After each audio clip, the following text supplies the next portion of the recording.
मुफ्ती तारिक मसूद के बयानात के लिए मुफ्ती साहब के ऑफिशियल चैनल मुफ्ती तारिक मसूद स्पीचेस को सब्सक्राइब करें। ये मजमून चल रहा था कि हज़रत ज़ुल्क़रनैन इंतहाई मशरिकी हिस्से की तरफ पहुँचे ज़मीन के।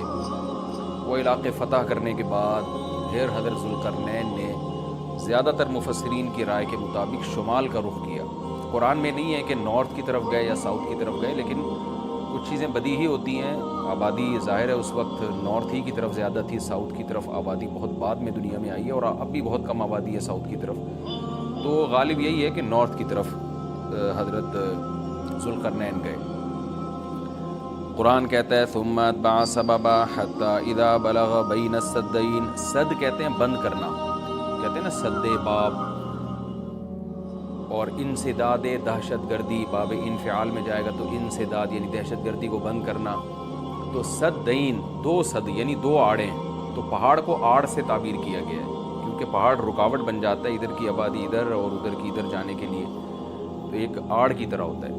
तो कुरान कहता है हत्ता इज़ा बलग़ बैन अस्सद्दैन, यहाँ तक कि जब दो पहाड़ों के दरमियान में पहुँचे, वजद मिन दूनिहिमा कौमन, तो आपने पाया उन दोनों के पीछे एक कौम को, या दोनों के एक तरफ एक कौम को पाया।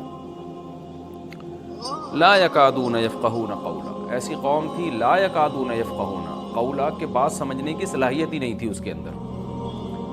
देखें हज़रत ज़ुल्क़रनैन जब मशरिक़ की तरफ गए तो ज़बान तो वहाँ भी नहीं आती होगी, वो अलग ज़बान होगी। जब सूरज के मग़रिब की तरफ गए ज़मीन के दूसरे किनारे की तरफ, तो उनकी ज़बान भी ज़ुल्क़रनैन की ज़बान से मैच नहीं करती होगी, वहाँ भी तर्जुमान की ज़रूरत पड़ी होगी।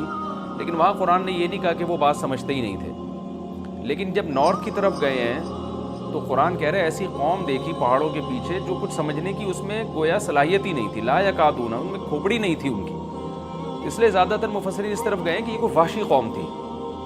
कोई वाशी कौम होती है ना जंगलों में जो रहने वाले, जैसे मैंने एक व्लॉग बनाया था, मसाई कौम एक जंगल में रहती है, तो जंगली किस्म की कौम थी। कोई हो सकता है पत्ते वत्ते जिस्मों पे ढांपते हों और बिल्कुल दरिंदों की तरह जानवरों की तरह रहते हो, तो इस टाइप की कौम थी कि ऊपर खोपड़ी उनकी खाली थी, बात समझने की सलाहियत नहीं थी उनमें।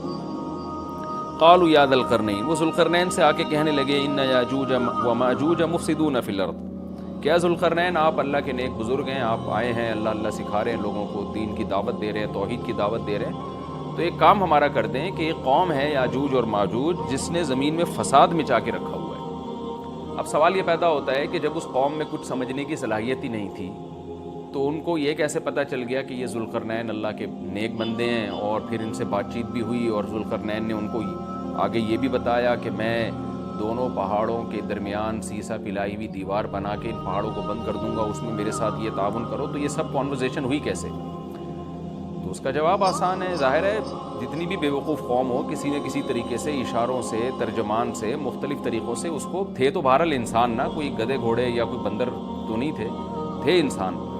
तो कुरान का मंशा सिर्फ ये है कि उनके साथ ज़ुल्क़रनैन को समझने और समझाने में बहुत ज़्यादा परेशानी हुई। तो मकसद सिर्फ ये बताना है कि एक बहुत ही कोई बेवकूफ़ किस्म की कौम थी। तो बाकी कुरान फिर जो वाक़ये की तकमील के लिए फिर बीच में बहुत सारी चीज़ों को हज़फ कर देता है जो गैर ज़रूरी होती हैं। अब अक्लमंद ये बात समझ जाएगा कि ज़ुल्क़रनैन और इनके दरमियान जो बातचीत हुई, इसमें हज़रत ज़ुल्क़रनैन को बहुत ज़्यादा मुश्किलात पेश आई, उनकी बात को समझने में भी और समझाने में भी। तो आगे फिर कुरान जो है ना कि जो उनका जो बड़ा मकसद था वो बहरहाल हासिल हो गया। वो इशारों से हुआ हो, वो कोई तर्जमान के ज़रिए हुआ हो, या किसी भी तरह से हुआ हो, तो ज़ुल्क़रनैन ने भी, हज़रत ज़ुल्क़रनैन ने भी कोई हल निकाला होगा ना कि इस कौम की बात को समझने की हम कोशिश करें, इनको बहरहाल दीन की दावत दी होगी। तो इस इश्काल का जवाब तो ये, क्योंकि क़ालू का मतलब यहाँ नहीं है कि आए उन्होंने ज़ुल्क़रनैन की ज़बान में बात करना शुरू कर दी, जो भी अपनी ज़बान में जिस तरह से भी बात की, चाहे इशारा से की हो या तर्जमान के ज़रिए की हो।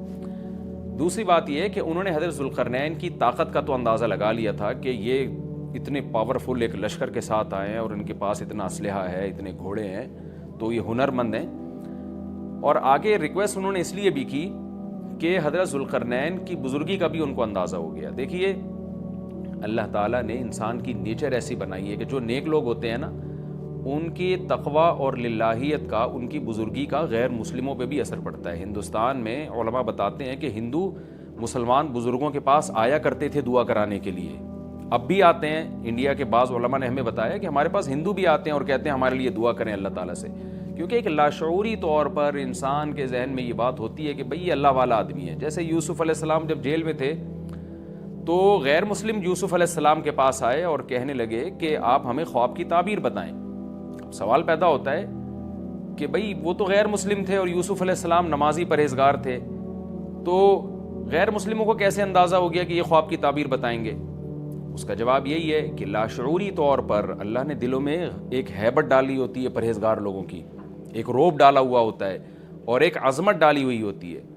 تو یوسف علیہ السلام کے پاس آنے والے لوگوں کو یہ بات معلوم تھی کہ یہ عظیم انسان ہے اور یہ ان کو اللہ تعالیٰ وہ باتیں بتا دے گا جو ہمیں نہیں بتاتا، اللہ ان کو خواب کی تعبیر سمجھا دے گا، ہم نہیں سمجھ سکتے۔ تو یہ ایک لاشعور میں انسان کے ہوتی ہے یہ بات۔ اور بھی اس پہ بہت ساری مثالیں ہیں، لیکن میں پھر وہ ہمارا یہ لیکچر جس کو ہم فوکس کر رہے ہیں وہ رہ جائے گا۔ تو ذوالقرنین کے ساتھ بھی یہی ہوا کہ وہ قوم جنگلی وحشی قسم کی تھی، لیکن ان کو طاقت کا بھی اندازہ ہو گیا اور بزرگی کا بھی اندازہ ہو گیا۔ پھر آ کے انہوں نے درخواست کی۔ طرز عمل سے یہ لگتا ہے کہ وہ قوم بھی مسلمان ہو گئی تھی، یعنی بغیر لڑائی کے اور بغیر کسی مناظرے بازی کے ذوالقرنین کا مذہب اس قوم نے بھی قبول کر لیا۔ تو کیا کہنے لگی حضرت ذوالقرنین سے؟ بھئی آپ ہمارا ایک کام کر دیں، آپ اتنے پاورفل آدمی ہیں، ان یاجوج و ماجوج مفسدون فی الارض، یاجوج ماجوج ایک قوم ہے جس نے زمین میں فساد مچا کے رکھا ہوا ہے، آئے دن قتل و غارت کرتے ہیں وہ، اور ہمارے پاس ان سے لڑنے کی طاقت نہیں ہے۔ فَهَلْ نَجْعَلُ لَكَ خَرْجًا، کیا ہم آپ کے لیے خرچ بنا سکتے ہیں؟ کچھ اجرت، خرچ کہتے ہیں، خراج کا لفظ آپ نے سنا ہوگا، ٹیکس کو یا اجرت کو۔ تو ہم آپ کو کمیشن دیں گے اس کا، ہمارے پاس پیسہ بہت ہے، وسائل بہت ہیں، لیکن وہ ٹیکنالوجی ہمارے پاس نہیں ہے جو آپ کے پاس ہے۔ تو ہم دیکھ رہے ہیں آپ کو اللہ نے ایک بڑی قوت اور طاقت دی ہے، تو پیسہ ہمارے پاس بہت ہے، ہم آپ کو اس کی اجرت دیں گے۔ آپ نے یہ کرنا ہے کہ علا، اس بات پر ہم آپ کو اجرت دیں گے، تجعل بیننا و بینہم سدا، کہ آپ ہمارے اور ان کے درمیان ایک آڑ بنا دیں، ایک دیوار بنا دیں، کہ بہت بڑی دیوار بنانی پڑے گی اور پہاڑوں کو کہ اس خلا کو ختم کرنا پڑے گا۔ وہ قوم آ کے ہم پہ حملے کرتی ہے اور ہمارا بہت نقصان کرتی ہے، تو آپ ایک ایسی آڑ بنا دیں جو ہمارے بس میں نہیں ہے۔ قال ما مکنی فیہ ربی خیر، ذوالقرنین نے فرمایا میرے رب نے جو مجھے ٹھکانہ دیا ہے، طاقت دی ہے، وہ بہتر ہے۔ کیا مطلب؟ مجھے تمہاری اجرت کی ضرورت نہیں ہے، میرے پاس بہت وسائل ہیں۔ دیکھیں استغنا بہت بڑی نعمت ہے۔ سلیمان علیہ السلام کا بھی یہی انداز تھا، جب ملکہ سبا نے ہدیے دے کے بھیجا نا، تو سلیمان علیہ السلام نے بھی یہ فرمایا تھا، ما آتانی اللہ خیر مما آتاکم، مجھے جو اللہ نے وسائل دیے ہیں وہ تم سے بہت زیادہ ہیں۔ تو ایسے موقع پہ اس طرح کی بات کرنا یہ تکبر نہیں کہلاتا، بلکہ یہ عین شکر ہے کہ بھئی میں کیوں کسی سے مانگوں۔ آپ نے بعض دفعہ مالداروں کو دیکھا ہوگا، وہ یہ جملہ کہتے ہیں بھئی ہم کسی کے محتاج نہیں ہیں۔ تو اس جملے میں اگر اللہ کے شکر کی نیت ہے تو یہ اچھا جملہ ہے، اور اگر نیت ہے دوسرے کو نیچا دکھانا پھر یہ تکبر ہے۔ تو بعض وہمی لوگ کیا کرتے ہیں، کوئی بھی اس طرح کا جملہ زبان سے نکال دے تو فوراً اس پہ تکبر کا فتویٰ ٹھوک دیتے ہیں، یہ ٹھیک نہیں ہے۔ تو اس طرح کے جملے پیغمبروں سے بھی ثابت ہیں تو اور اہل اللہ سے بھی ثابت ہیں۔ حضرت ذوالقرنین نے فرمایا بھائی پیسوں کی مجھے ضرورت نہیں ہے، ما مکنی فیہ ربی، میرے رب نے جو مجھے وسائل دیے ہیں، خیر، وہ بہت بہتر ہے۔ تم کیا دو گے مجھے، کتنے پیسے دے دو گے؟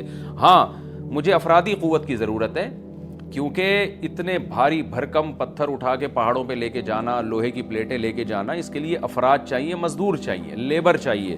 فَأَعِینُونِی بِقُوَّةٍ، تم مجھے میری مدد کرو قوت کے ساتھ، قوت چاہیے مجھے، پاور چاہیے، افرادی قوت چاہیے۔ یہاں قوت سے مراد ہے وسائل چاہیے، لیبر چاہیے، مزدور چاہیے۔ تو اجعل بینکم و بینہم ردما، میں تمہارے اور ان کے درمیان آڑ بنا دوں گا، دیوار بنا دوں گا۔ آتونی زبر الحدید، وہ قوت یہ چاہیے کہ دو تم مجھے لوہے کی پلیٹیں، یعنی اوپر چڑھانے میں میری مدد کرو ان کی۔ تو وہ افراد چاہیے ہمیں بہت بڑی تعداد میں جو لوہے کی پلیٹوں کو لے کے پہاڑوں کے اوپر چڑھیں، اور کوئی بھی اس وقت جو بھی طریقہ انہوں نے اختیار کیا ہوگا، ان پلیٹوں کو ہم دونوں پہاڑوں کے بیچ میں رکھیں گے۔ حتی اذا ساوا بین الصدفین، یہاں تک کہ جب دونوں کنار، صدف کہتے ہیں پہاڑ کے کنارہ، دونوں کناروں کے درمیان ان لوہے کی پلیٹوں کو۔ اچھا یہاں بھی اندماج ہے، صنعت اندماج کا مطلب بہت سے واقعات قرآن بیچ میں حذف کر رہا ہے۔ تو ایسا ہی نہیں ہے کہ بنی بنائی پلیٹیں، انہوں نے کوئی اسٹیل مل تھی اور وہ پلیٹیں پہلے